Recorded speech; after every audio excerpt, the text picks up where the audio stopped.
സ്വർഗം പോലൊരു താഴ്വര, അവിടേക്കാണ് ഇന്നത്തെ നമ്മുടെ യാത്ര.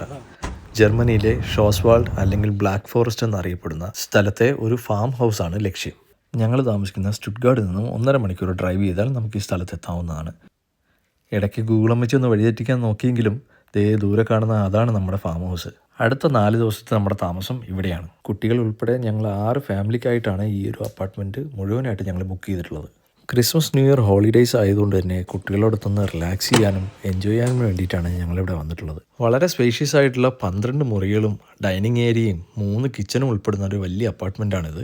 എല്ലാ മുറികളിൽ നിന്നും ബാൽക്കണിയിലേക്ക് ആക്സസ് ഉണ്ടായിരുന്നുകൊണ്ട് തന്നെ ബ്ലാക്ക് ഫോറസ്റ്റിലെ മനോഹരമായ മലകളും താഴ്വരകളൊക്കെ കണ്ടു നിൽക്കാൻ ഭയങ്കര ഭംഗിയായിരുന്നു. കുട്ടികളൊക്കെ അവരവർക്ക് ഇഷ്ടപ്പെട്ട റൂം പിടിക്കാനുള്ള ഓട്ടത്തിലാണ്. പിള്ളേരൊക്കെ ഇവിടെ എത്തിയപ്പോൾ തന്നെ ഫുൾ ഓണായി. ഇവിടുത്തെ പ്രകൃതിയും ക്ലൈമറ്റും പിന്നെ അവർക്ക് എൻ്റർടൈൻ ചെയ്യാനുള്ള ഒരുപാട് സാധനങ്ങളൊക്കെ കൂടെ കണ്ടപ്പോൾ തന്നെ അവർ ഫുൾ ഹാപ്പി. ഫാം ഹൗസ് ആയതുകൊണ്ട് തന്നെ ഇവിടെ ഇല്ലാത്തതായിട്ട് ഒന്നുമില്ലായിരുന്നു. ആട്, മാട്, കോഴി, കുതിര, പൂച്ച എല്ലാം ഉണ്ടായിരുന്നു ഇവിടെ. കുട്ടികൾക്കായി ഒത്തിരി ഇൻഡോർ ഔട്ട്ഡോർ ആക്ടിവിറ്റീസൊക്കെ ഉണ്ടായിരുന്നു. തണുപ്പായതുകൊണ്ട് തന്നെ കുട്ടികൾ കൂടുതലും പ്രിഫർ ചെയ്തത് ഇൻഡോർ ആക്ടിവിറ്റീസിലാണ്. മഞ്ഞുണ്ടാവുമെന്ന് പ്രതീക്ഷിച്ചിട്ടാണ് ഞങ്ങൾ ഈ ഫാം ഹൗസ് ബുക്ക് ചെയ്തത്. പക്ഷേ മഞ്ഞില്ലായിരുന്നു. ക്ലൈമറ്റ് വലിയ കുഴപ്പമില്ലാത്ത ക്ലൈമറ്റ് ആയതുകൊണ്ട് തന്നെ പുറത്തൊക്കെ പോയിട്ട് പിള്ളേർക്കും എല്ലാവർക്കുമായിട്ടൊന്ന് എൻജോയ് ചെയ്യാനൊക്കെ പറ്റിയിരുന്നു. പിന്നെ പിള്ളേർക്ക് ഒത്തിരി കളിക്കാനുള്ള ടോയ്സും കാര്യങ്ങളൊക്കെ ഇവർ അറേഞ്ച് ചെയ്തിട്ടുണ്ടായിരുന്നു. കുട്ടികൾക്ക് മാത്രമല്ല വലിയവർക്കുള്ള ഊഞ്ഞാലും സ്ലൈഡും ഒക്കെ ഉണ്ടായിരുന്നു അവിടെ.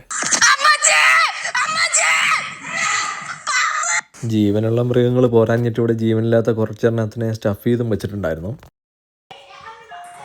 ഇതാണ് ജർമ്മനിയിലെ ഫേമസ് ആയിട്ടുള്ള കുക്കു ക്ലോക്ക്. മലയിൽ നിന്ന് ഒഴുകി വരുന്ന നല്ല ശുദ്ധമായിട്ടുള്ള ജലം സ്റ്റോർ ചെയ്യാനും അത് മൃഗങ്ങൾക്ക് കൊടുക്കാനുമായിട്ടുള്ള ഒരു സംവിധാനമാണിത്. ചുരുക്കി പറഞ്ഞ ഈ പശു, ആടും മുയലൊക്കെ താമസിക്കുന്ന മേളത്തെ 2 നില ഞങ്ങളങ്ങ് വാടകയ്ക്ക് എടുത്തു. ഈ ചോപ്പ് കണ്ട മുയലായിരുന്നു അവിടുത്തെ ഹൈലൈറ്റ്. അവനെ കളിപ്പിച്ചും വണ്ടി ഓടിച്ചും പിള്ളേരങ്ങ് അർമാദമായിരുന്നു. സ്ത്രീജനങ്ങൾക്ക് അവധി കൊടുത്തിട്ട് കുക്കിങ്ങും കാര്യങ്ങളൊക്കെ ഞങ്ങളാണ് ഏറ്റെടുത്തത്. രാജേഷണ്ണൻ്റെ ഫേമസ് ഹൈദരാബാദി ബിരിയാണി തയ്യാറായിക്കൊണ്ടിരിക്കുന്നു. കുട്ടികൾക്ക് അവർക്ക് ഇഷ്ടപ്പെട്ട ഓരോരോ കളികളിൽ ഏർപ്പെടുമായിരുന്നു.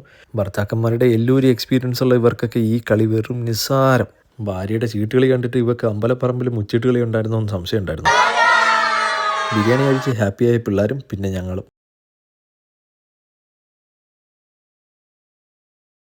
നല്ല തണുത്ത വെളുപ്പാങ്കലത്ത് ഓരോ കട്ടനും അടിച്ച് ഞങ്ങളങ്ങ് നടക്കാനിറങ്ങി. കാടും മലയും ഒക്കെ നടന്നും കണ്ടും ഞങ്ങളുടെ മനസ്സിനെയും ശരീരത്തിനെയും ഒന്ന് റിഫ്രഷ് ചെയ്ത ഒരു 4 ദിവസമായിരുന്നു അത്. ഫ്ലീഗൻഹോഫിലെ ഞങ്ങൾ താമസിച്ച ഈ ഫാം ഹൗസിന് 4 ദിവസത്തേക്കും കൂടി 1000 യൂറോ ആയിരുന്നു റെൻറ്റ്.